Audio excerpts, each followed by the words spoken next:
តែជាជនបន្តតាមដាននៅព័ត៌មានកីឡាអន្តរជាតិពីលោកកែវរុនព័ន្ធកីឡាបាល់ទាត់ពិភពលោកហៅកាត់ FIFA បានចេញច្បាប់ថ្មីដាក់បន្ទុកទៅលើអ្នកចូលចិត្តរើសអើងពូជសាសន៍លោក Gianni Infantino ប្រធាន FIFA បានបញ្ជាក់ថាលោកនិងគណៈកម្មការប្រតិបត្តិសហព័ន្ធបានសម្រេចដាក់ចេញនូវច្បាប់ថ្មីចំនួន3ប្រឆាំងទៅនឹងការរើសអើងពូជសាសន៍រួមមានច្បាប់ទី1កីឡាកររងគ្រោះអាចរាយការណ៍ពីការរើសអើងមកលើខ្លួនទៅកាន់អាជ្ញាកណ្ដាល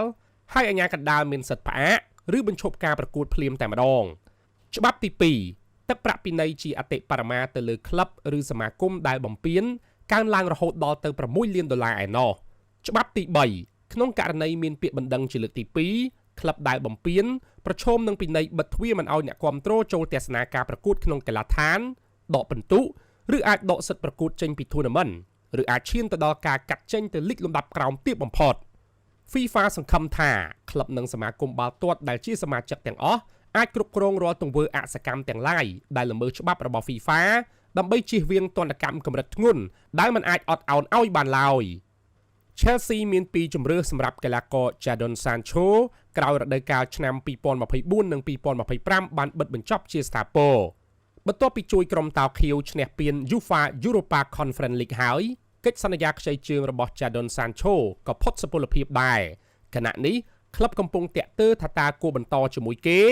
ឬអនុញ្ញាតឲ្យគេត្រឡប់ទៅកាន់ក្លឹប Manchester United វិញ Chelsea មានជម្រើស2នៅពេលនេះទី1បង់ប្រាក់ចំនួន$25 លានទៅឲ្យក្លឹប Manchester United ហើយទិញយកខ្សែបម្រើអង់គ្លេសម្នាក់នេះផ្ដាច់កិច្ចសន្យាតែម្ដងនិងទី2បង់សំណងចំនួន$5 លានសម្រាប់ថ្លៃរំលាយកាតព្វកិច្ចទិញផ្ដាច់ Jadon Sancho ដែលក្លឹបបានព្រមព្រៀងជាមួយនឹងក្លឹប Manchester United ហើយអនុញ្ញាតឲ្យគេវិលត្រឡប់ទៅកាន់ក្លឹបចាស់របស់គេវិញគួរបញ្ជាក់ថាកីឡាករ Jadon Sancho បានផ្ទេរមកលេងឲ្យក្លឹប Chelsea ក្នុងលក្ខខណ្ឌខ្ចីជើងពីក្លឹប Manchester United នៅរដូវកាលឆ្នាំ2024និង2025នេះដោយបង្ហាញខ្លួនសរុបពីគ្រប់កម្មវិធីទាំងអស់បានចំនួន41ប្រកួតរកបាន5គ្រាប់និងបញ្ជូនឲ្យមិត្តរួមក្រុមបញ្ចប់ទីបានចំនួន4គ្រាប់ផងដែរអ្វីដែលពិសេសខ្សែបម្រើប្រយុទ្ធវ័យ25ឆ្នាំម្នាក់នេះទាត់បញ្ចូលទីបានមួយគ្រាប់យ៉ាងស្អាតជួយឲ្យក្រុមតាវខៀវយកឈ្នះទៅលើក្រុម Real Betis ដោយលទ្ធផល4-1រួចក្រុងជើងឯក UEFA Europa Conference League កាលពីពេលថ្មីៗកន្លងទៅនេះ Ahmed Diallo សម្ដែងការខកចិត្តយ៉ាងខ្លាំងចំពោះទង្វើរបស់ខ្លួនទៅលើអ្នកគាំទ្រនៅម៉ាឡេស៊ីខ្សែបម្រើវ័យក្មេងរបស់ក្លឹប Manchester United រូបនេះបាននិយាយថាគេតែងតែមានក្តីគោរពចំពោះមនុស្សគ្រប់គ្នាក៏ប៉ុន្តែគេពិតជាមិនអាចគោរពអ្នកដែលប្រមាថមើលងាយម្ដាយរបស់គេបានឡើយ Ahmed ទទួលស្គាល់ថាខ្លួនបានសាងកំហុសដែលបានធ្វើកាយវិការមិនសមរម្យមុខអ្នកគាំទ្រប៉ុន្តែគេមិនស្ដាយក្រោយចំពោះអ្វីដែលគេបានធ្វើឡើយព្រោះគេធ្វើសម្ដៅទៅលើអ្នកប្រមាថមកលើគេនិងគ្រួសាររបស់គេតែប៉ុណ្ណោះជាចុងក្រោយ Ahmed Diallo ក៏បានកោតសរសើរនៅទឹកចិត្តរបស់អ្នកគាំទ្រនៅប្រទេសម៉ាឡេស៊ីដែលបានស្រឡាញ់និងផ្ដល់ភាពកក់ក្ដៅទៅដល់ក្រុមបិសាចក្រហមរបស់គេអំឡុងពេលទស្សនកិច្ចរយៈពេល2យប់និង3ថ្ងៃនៅទីក្រុងកូឡាឡាំពួរគួរបញ្ជាក់ថារូបភាពលើកម្រាមដៃកណ្ដាលដាក់អ្នកគាំទ្ររបស់ Ahmed Diallo នៅពេលដែលគេដើរចេញពីសន្តាគារក្នុងទីក្រុងកូឡាឡាំពួរកាលពីម្សិលមិញត្រូវបានគេយកទៅបង្ហោះចែកចាយពេញបណ្ដាញសង្គមប៉ុន្តែអ្នកនៅកន្លែងកើតហេតុបានអះអាងថាមកពីពេលនោះឮសំឡេងគេស្រែកប្រមាថទៅលើខ្សែបម្រើក្រុមបិសាចក្រហមម្នាក់នោះមែនទើបធ្វើឲ្យគេខឹងខ្លាំងហើយជ្រុលជ្រោះប្រើកាយវិការមិនសមរម្យបែបនេះយ៉ាងណាក៏ដោយ Ahmed Diallo មិនបានសុំទោសឡើយ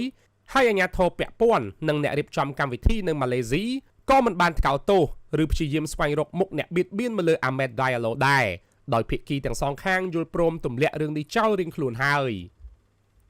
ក្លឹប Al Nassr បញ្ចេញសេចក្តីថ្លែងការណ៍មួយទាំងយប់ជុំវិញអនាគតរបស់ Cristiano Ronaldo លោក Hero ដែលជានាយករបស់ក្លឹប Al Nassr បាននិយាយថាខណៈនេះក្លឹបកំពុងតែរៀបចំកិច្ចសន្យាថ្មីជូន Cristiano Ronaldo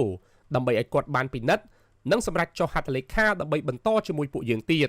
លោក Hero បានបន្តទៀតថាវត្តមានរបស់ Ronaldo នៅប្រទេសអារ៉ាប៊ីសាអូឌីតមិនមែនគ្រាន់តែជាគម្រោងរបស់ក្លឹបលោកឡើយប៉ុន្តែវាជាគម្រោងរបស់រដ្ឋតែម្ដងលោកថា CR7 ប្រៀបបានទៅនឹងបាតុភូតដ៏អស្ចារ្យមួយនៅក្នុងប្រវត្តិសាស្ត្របាល់ទាត់ហើយគាត់ពិតជាបានជួយលើកមុខមាត់វិស័យកីឡាបាល់ទាត់នៅប្រទេសអារ៉ាប៊ីសាអូឌីតសម្បើមណាស់អំឡុងពេលគាត់នៅទីនេះបានជាង2ឆ្នាំកន្លងមកនៅក្នុងសេចក្តីថ្លែងការណ៍នោះក៏បានបញ្ជាក់ដែរថាមានមិនតិចជាង30ក្លឹបទេដែលចាប់អារម្មណ៍ចង់បាន Ronaldo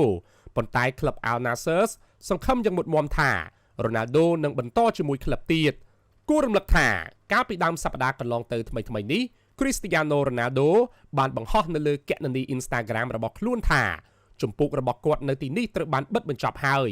ធ្វើឲ្យអ្នកគាំទ្រក្លឹប Al Nassr គិតថាខ្សែប្រយុទ្ធប៉ូទុយហ្គាល់ម្នាក់នេះប្រហែលជាចង់ចាក់ចេញនៅដំណាច់រដូវកាលស្របពេលដែលលេចឮដំណឹងថាក្លឹប Al Hilal ដែលជាគូប្រជែងក្នុងលីកជាមួយ Al Nassr នោះក៏ត្រៀមដាក់សំណើទៅកាន់ Ronaldo ដែរក៏ប៉ុន្តែកាលពីយប់មិញប្រភពពីសារព័ត៌មាន Tamimi នៅលើបណ្ដាញសង្គម X បានអះអាងថា Cristiano Ronaldo បានឆ្លើយថាទេទៅកាន់ក្លឹប Al Hilal ហើយដូច្នេះជំរឿសរបស់គាត់គឺមានតែបន្តជាមួយក្លឹប Al Nassr ឬមួយក៏ចាក់ចេញឲ្យផុតពីលីកអារ៉ាប៊ីសាអូឌីតនេះតែម្ដងក៏ប៉ុន្តែគ្មាននរណាម្នាក់អាចស្មានដឹងពីគម្រោងបន្ទាប់របស់ម្ចាស់ Ballon d'Or 5 សម័យរូបនេះឡើយ